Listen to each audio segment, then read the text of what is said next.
dia a todos.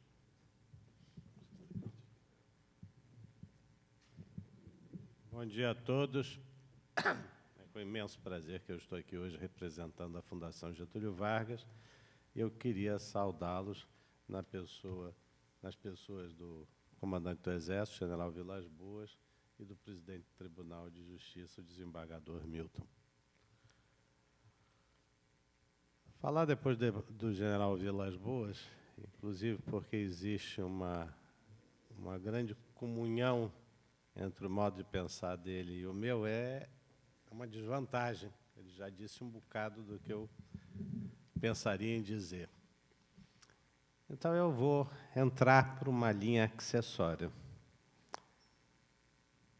Eu vou dizer o seguinte: o Brasil é um país extremamente complicado. Ele é complicado por causa das cabeças. Nós, pura e simplesmente, a meu ver, pensamos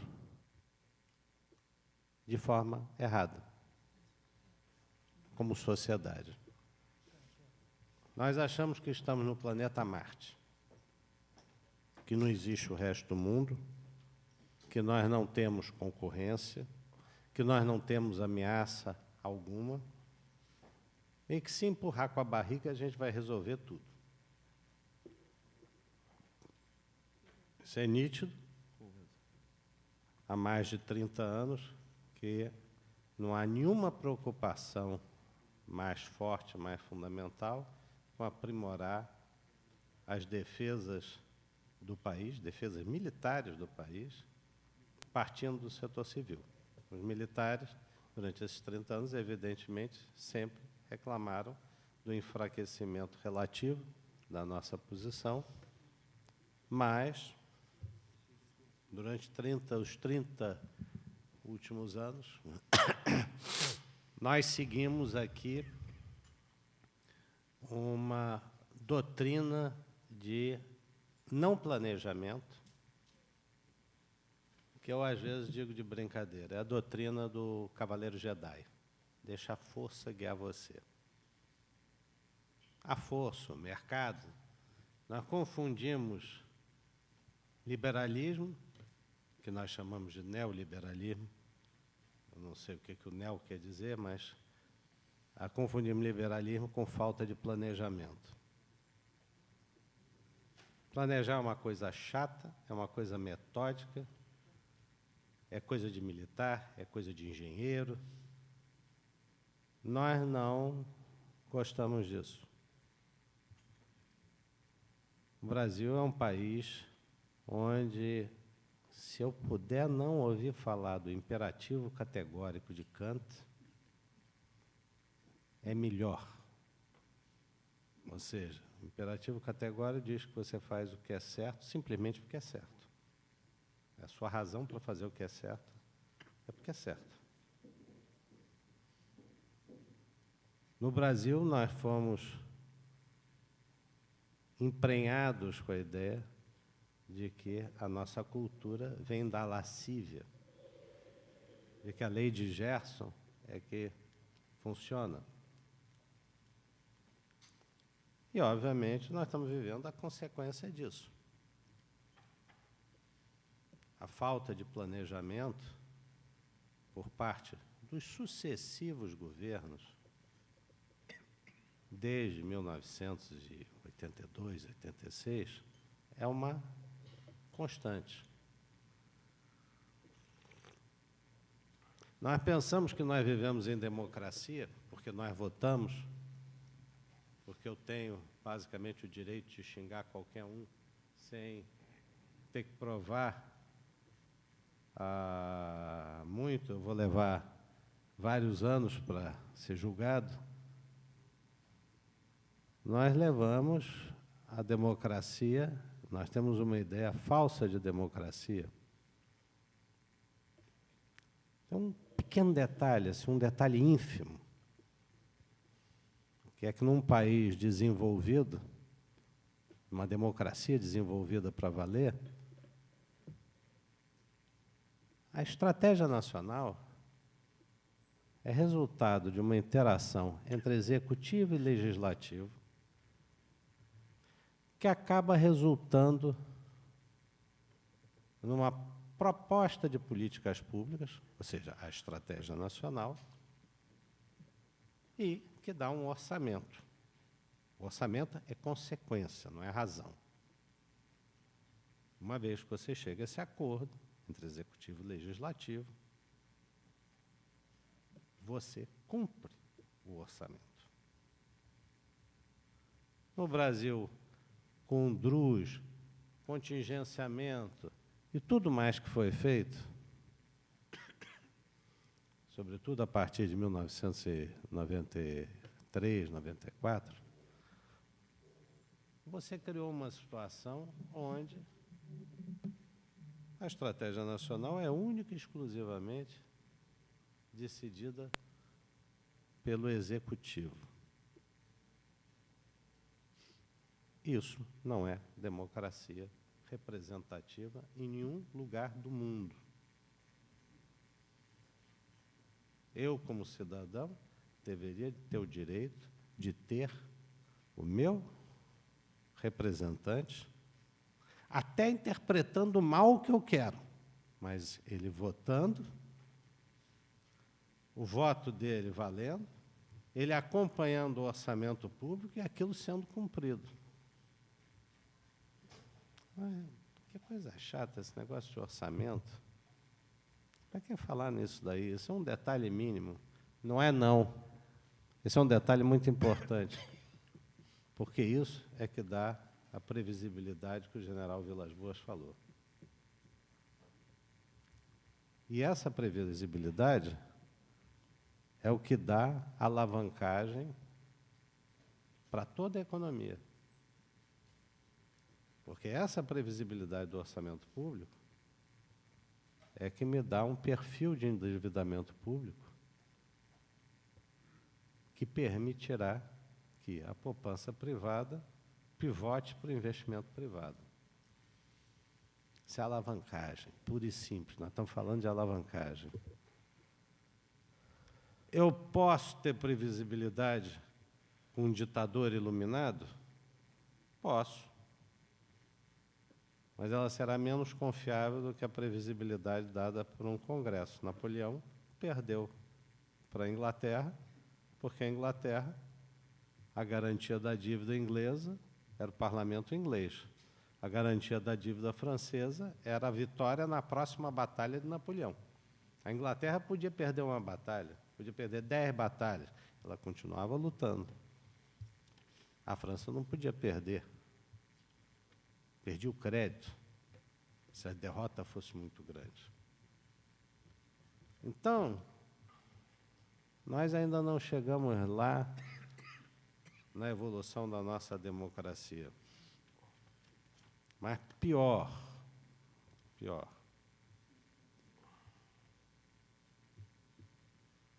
Como nós pensamos que estamos numa democracia, queremos estar no planeta Marte, nós não entendemos que a China e aquela região do Mar do Sul da China está empurrando o resto do mundo.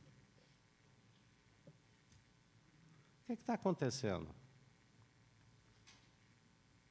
No mundo existem duas coisas: recursos naturais e inovação. Havia uma terceira que era crédito, quando você tinha bom crédito e tudo mais, isso acabou em 2008, diminuiu muito. O quantitative easing nada mais é do que você começar a declarar o fim disso, tanto que você expandiu moeda tendo mais poder, o dinheiro continuou empossado dentro dos bancos. A subida da Ásia desloca a classe média da Europa e dos Estados Unidos. O que é que faz? Cai o nível de vida, ou pelo menos não sobe como deveria de subir. E aí todo mundo fica espantado, porque o AfD, alternativa para a Alemanha, lê-se o partido neonazista alemão, sobe nas eleições e faz balançar o CDU, que agora tem que se aliar ao SPD. todo mundo fica espantado com a vitória do Trump nos Estados Unidos.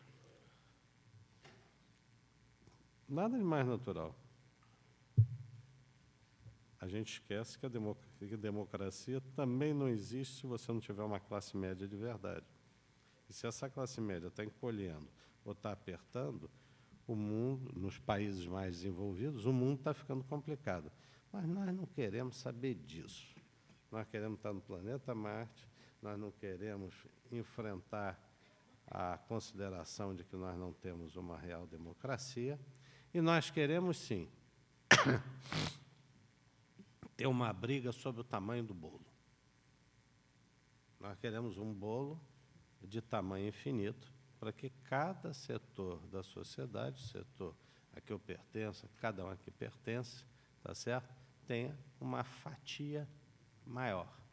Isso é natural, isso acontece em toda parte do mundo. Só que a nossa capacidade de arbitrar isso através da política, encolhendo.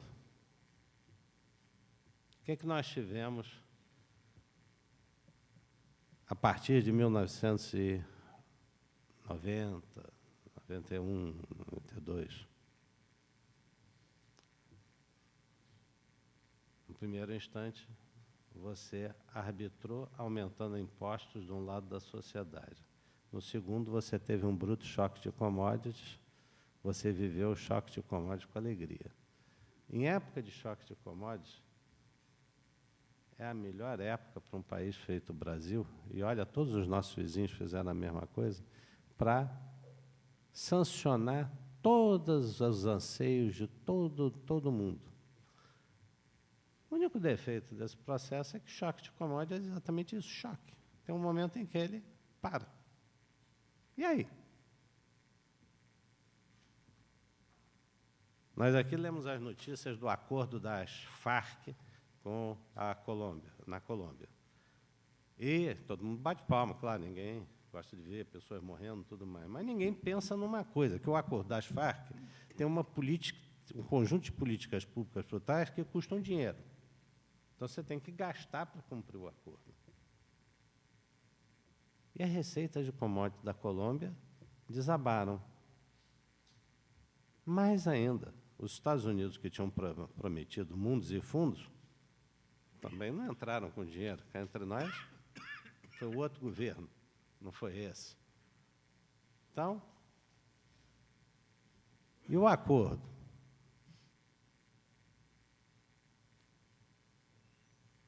E aí nós, novamente, nós olhamos para o conjunto da Farc, isso é um pequeno detalhe, Colômbia é um país que não é a nossa fronteira, né? Não faz fronteira com o Brasil, só os militares que sabem que ele faz fronteira com o Brasil, porque só os militares vão lá no meio do mato, tá certo? Aqui no Rio de Janeiro, Colômbia, um negócio distante para burro, a Colômbia nunca teve problemas de fronteira com o Brasil, nunca as Farc entraram dentro do Brasil. Nós olhamos para esse negócio e também os brasileiros também não se preocupam com o fato de que as nossas Forças Armadas têm 300 mil homens, as Forças Armadas da Colômbia têm 550 mil, e que, obviamente, num acordo com as Farc, essas Forças Armadas têm que diminuir, porque você vai fazer... De onde é que você vai tirar o dinheiro para fazer o acordo? Você vai tirar, já que não tem de outras fontes, você tem que tirar diminuindo as Forças Armadas. Vamos dizer, se a Colômbia for para um tamanho razoável, comparável do Brasil, teria que ir para uns 200 mil, 150 mil. Você tem 300 mil pessoas que terão que buscar outras profissões. Vamos dizer que 1% não queira buscar outras profissões. Que 1% queira vender os seus serviços de forma mais agressiva em regiões, outras regiões. A Colômbia é um país onde não há corrupção, né? A Colômbia é um país onde a droga não é um negócio importante. Então, vamos dizer, o que vai acontecer com os fuzis, com as armas, com o treinamento. E nós aqui estamos pensando, isso não nos interessa. Qualquer coisa a gente chama o Exército para resolver, o Exército, mais um pouco, vai estar pintando escola municipal. porque a única coisa que funciona, Exército, Marinha, Aeronáutica, funciona, a administração pública não se organiza, não cumpre. A única coisa para a qual ela se organiza é ir buscar recursos para a sua remuneração. Então, há uma disfunção. Talvez eu esteja sendo injusto. Tem partes que funcionam, a Receita Federal funciona bem. Alguém tem que arrecadar. A Polícia Federal está funcionando bem. A Justiça, muitas partes da Justiça estão funcionando muito bem. Mas o grosso não está. Está mal desenhado, desenhado para outra época, para outro tipo de competição, que não é a competição que a gente enfrenta hoje, para outros anseios da população. E toda a nossa cultura de direitos adquiridos, que a gente nunca diz direito adquirido contra quem que ele foi adquirido contra nós, nunca essa cultura de direitos adquiridos é posta em questão. Os números não fecham. O déficit da Previdência, todo mundo lê um número, os números são impensáveis, 270 bilhões de reais. 270 bilhões de reais é 6% do PIB. Significaria que você tem que aumentar a carga tributária, que hoje deve estar nos 34%, 35%, você teria que aumentá-la aí de uns 20% em todos os impostos, se fosse fazer homogêneo, acreditar que eles todos seriam pagos com esse aumento de 20%, para você cobrir esse déficit. Então, mas isso não é problema, tá certo? O problema não é esse. O problema não é que a dívida pública do Brasil está crescendo, deve bater esse ano 81%, 82%, que até é um nível baixo comparado com outros países, só que os outros têm um bom processo orçamentário, nós não temos. Então, com 81%, 82%, o que vai acontecer? Aí todo mundo se espanta com o negócio dos investimentos. O Brasil atrai muito investimento. Ele atrai muito investimento. O Brasil tem muito ativo bom, e muito ativo bom barato. Ele vai atrair muito investimento. Mas como é que você decola? A questão não é uma questão de um governo. Não é uma questão de 2 ou 3 anos. É uma questão de instituições, é uma questão de construção ao longo do tempo. Essa construção ao longo do tempo, nós não estamos conseguindo começar. Por quê? Uma míriade de razões. Temos coisas boas acontecendo, temos coisas ótimas. Sempre temos coisas ótimas. E sempre temos coisas ruins. Mas nós não estamos olhando o mundo ao nosso redor. O que o mundo ao nosso redor está nos dizendo? Primeiro, houve agora uma luta para a modernização da lei trabalhista. E, olha, nós conseguimos modernizar algo para ficar um pouco melhor. Nós não conseguimos fazer uma mudança para valer. Foi uma luta encaniçada.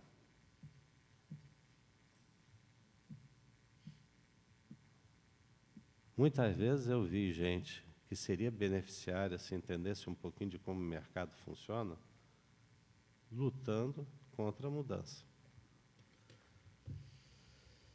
Não há lógica no nosso processo, a não ser a lógica do direito adquirido. Não há lógica no nosso processo, a não ser uma única coisa. O Brasil é um país cuja mentalidade ainda está em 1968. Nós achamos que uma grande empresa é uma aciaria. Algumas das nossas aciarias conseguem o triunfo de chegarem a valer em bolsa o lucro anual da Google. Não é nem o da Apple, é da Google. Da Apple é muito grande. Quando é que nós vamos ter uma Google ou uma Apple? Nunca. Por quê? N razões. Primeiro, as leis trabalhistas não permitem você ser parceiro com eficiência do seu empregado. Segunda, como eu não tenho processo orçamentário, não tenho aquela curva chamada estrutura termo de taxa de juros, que é o perfil de endividamento são, eu não tenho alavancagem na economia. A alavancagem é muito pequena. Os créditos para investimento são pequenos. Não tem um mercado funcionando como deveria de funcionar. Isso é histórico. No Brasil, todo mundo critica que o investimento em tecnologia é baixo e se joga a culpa no governo. O governo brasileiro gasta 0,7% do PIB em investimento em tecnologia. O americano gasta 0,8%. É claro, o PIB americano é daquele tamanho, o nosso é bem menor. Mas, proporcionalmente, está igual. Quando você olha o setor privado, ninguém acha nada demais que o setor privado americano gaste 1,4% e que o nosso gaste 0,3%, 0,4%. Ou seja, menos de um terço. E que o nosso gasto desse 0,3%, 0,4% seja, sobretudo, de multinacionais. Ou seja, quem investe em pesquisa no Brasil, com as honrosas exceções, a gente sempre vai conseguir citar alguns casos, esse pessoal é o pessoal que tem o seu crédito lá fora. Porque aqui dentro, você alavancar numa atividade de risco, de pesquisa e inovação, é difícil. Qual é o diagnóstico que é dado no Brasil? O empresário brasileiro não gosta de investir em inovação. Os incentivos são contrários. Então, você vai fazer as coisas, você vai tentar modificar. Nós temos que ir em cima das causas primeiras dos nossos problemas, tentar modificá-las e, ao longo de um período, de um processo longo, e procurando consertar. Nós não temos um tempo infinito para fazer isso. O mundo está ficando mais complexo. Aqui no Brasil não se ouve falar, por exemplo, de que o renminbi está se tornando uma moeda conversível. A gente ouve falar no Banco dos BRICS, mas a gente não ouve falar que o renminbi, ou o yuan, a moeda chinesa, está começando a se tornar uma moeda conversível. Isso, de um ponto de vista prático, é quase que um ato de guerra.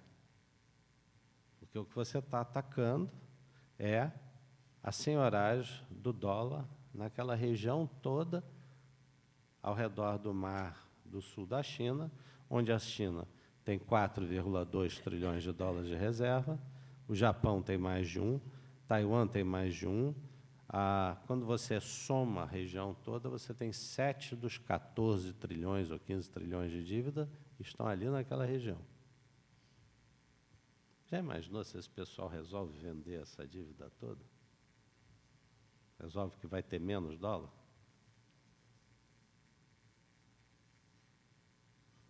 Será que muda o comércio internacional? Será que muda as relações econômicas entre esses países? Então, nós estamos num processo em que aqui dentro nós insistimos no quê? Nós não queremos olhar os nossos problemas. Nós temos muitos problemas, não queremos olhar. Se nós passarmos a olhar, nós vamos ver que eles são complexos, mas são resolvíveis se houver um plano de longo prazo.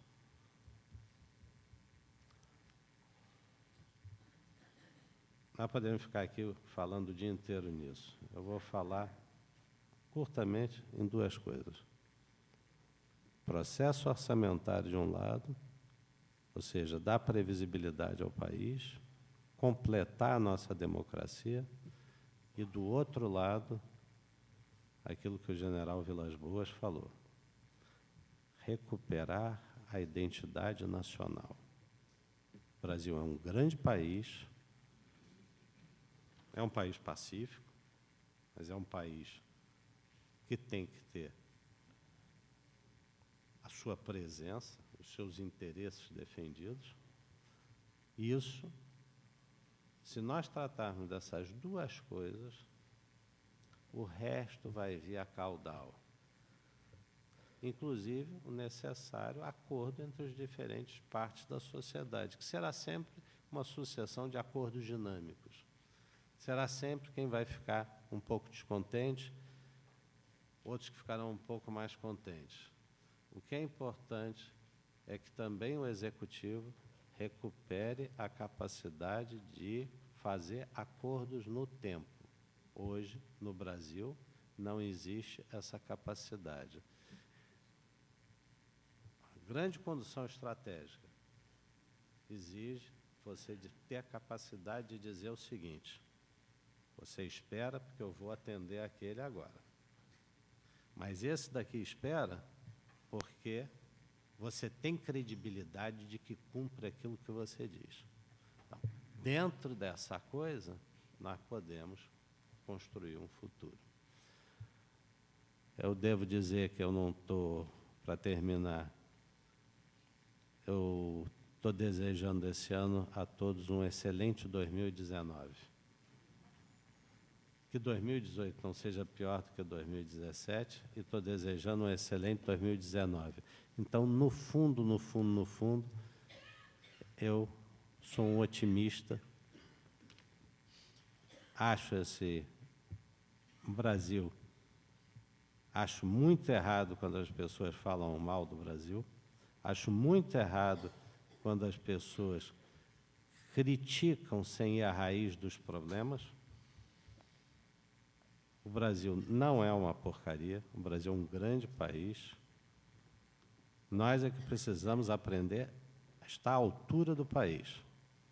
O Brasil tem uma grande população, uma parte dela precisando ser mais esclarecida, mais educada, é verdade, isso é um processo que leva tempo, mas nós andamos ao longo da nossa história muitíssimo. O sonho, para quem sabe quem é, de Sebastião José Carvalho e Melo, está muito bem construído. Sebastião José Carvalho e Melo é o verdadeiro pai intelectual do Brasil, é o Marquês de Pombal. Tudo aquilo que foi planejado foi evoluído. Quem estudar a história do Brasil, olhando com atenção, vai ver que os sobrenomes que formam uma parte da nossa história vêm de uma regiãozinha entre Tomar e Lisboa. Em 1580, quando Filipe II invadiu Portugal e o Duque de Bragança ficou neutro no norte, a baixa nobreza portuguesa reagiu e lutou. A maior parte veio acabar no Brasil depois, mas os sobrenomes são parte da nossa história em vários momentos. Castelo Branco, Costa e Silva, Alencar, são os nomes, basta olhar a região. Isso tudo veio para o Brasil ao longo dos próximos 60 anos, quando Portugal restaurou sua independência, oficialmente em 1640, mas, de fato, numa guerra que durou 50 anos contra a Espanha. Isso a gente não estuda no colégio, a gente deveria de estudar. Durante 50 anos, os espanhóis ficaram insistindo em retomar Portugal. O grande ponto de resistência foi o Brasil. Mesmo em 1580, quando Portugal foi invadido e houve a última luta dos portugueses, não foi dos portugueses, foi a frota do Brasil lutando em Tenerife, junto com a frota de Angola e da Índia, foram derrotados. Mas o Brasil nunca ficou sob controle integral. Oficialmente, sim, mas gozava de uma grande autonomia dos espanhóis. E, mais adiante, o Exército Brasileiro põe Guararapes como sendo o nascimento da primeira batalha do Exército Brasileiro, na verdade, a primeira manifestação de identidade nacional. Põe, e isso daí é extremamente importante, porque você nasce essa ideia de Brasil, que mais adiante, por outras razões, o Marquês de Pombal vai reforçar e que vai acabar surgindo em 1822. Na verdade, surge em 1808, quando a corte vem para o Rio de Janeiro. Então, é muito importante a gente recuperar a ideia de identidade nacional. Esse país é um país maravilhoso, diverso, é um só. O que une são, quem pegar o G1, vai ver no G1 o mapa, todo dia tem um anúncio, eu acho que é da CCR ou qualquer coisa, sobre as estradas, as rodovias no Brasil. As rodovias no Brasil, nitidamente, são um projeto militar. 5 grandes eixos que descem para o Rio Grande do Sul. Os fortes são um projeto militar mais antigo.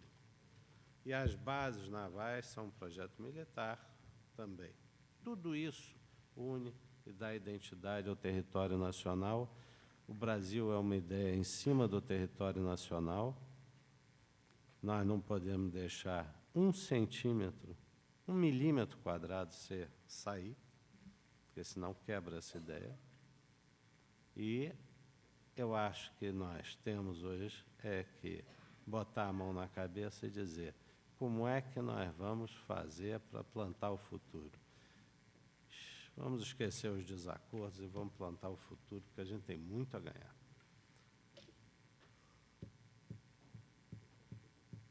O Brasil tem que sair de 1968. O Brasil tem que chegar ao século XXI. Então, essa era o que eu queria dizer e agradecer a todos a paciência de me ouvir.